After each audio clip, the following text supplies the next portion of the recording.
Hi, my name is Gracias Manzongo. I was born in the Democratic Republic of the Congo, and now I live in Phoenix, Arizona.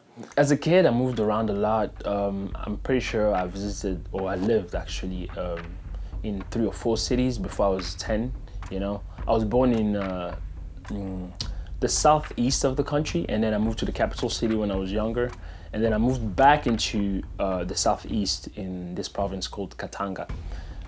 You know, for different reasons, but usually it would be because of like civil unrest here or this part of the country. So yeah, I lived in the capital city, like I just mentioned, and yeah, that was a great time. I'm actually glad I actually got to live over there. There's a lot of things to do, there's a lot of things to absorb, but there's one thing I know, it's not really my favorite place to live. I grew up mainly in the second city, the second economical city in the country. The second city is called Lubumbashi. It's in the southeast, in the province of Katanga. To talk a little bit about where I came from, Central Africa, that's where the Democratic Republic of the Congo is. I was born in a family of 7. I have 5 sisters and 1 older brother. He's the eldest, and I'm the last born. I was raised like just any other, African kid, I would say. Normal family, a lot of traditions, a lot of rules, a lot of things you can and cannot do. And, in Africa, we have a lot of, we have this culture of respect and things like that. When you're the youngest, you know how it is. It's basically the same thing everywhere in the world. You get the short end of the stick, as they say.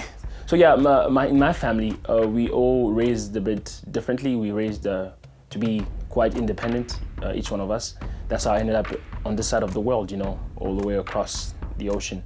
And also, another thing is, like I said, when you're the last born, you're treated as a kid. In my country, in the Democratic Republic of the Congo, you are really seen as a child until you prove your masculinity, because we believe that you don't just become a man, you have to achieve manhood, you have to achieve masculinity.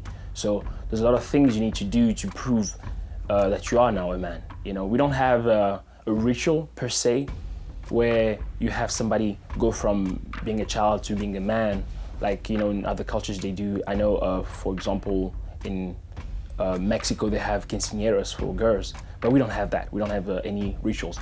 So like I was talking about, masculinity, it's seen in the way you think, it's seen in the way you act, in the way you interact with your community and the people around you.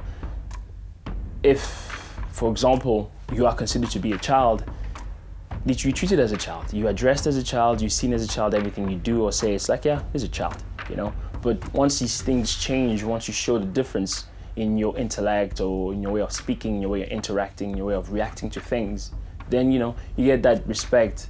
People listen to you, they address you differently and things like that. So basically, manhood is not just like, oh yeah, you're a man and stuff like that, but over time you achieve it, But I have to say also, these traditional things are changing over time.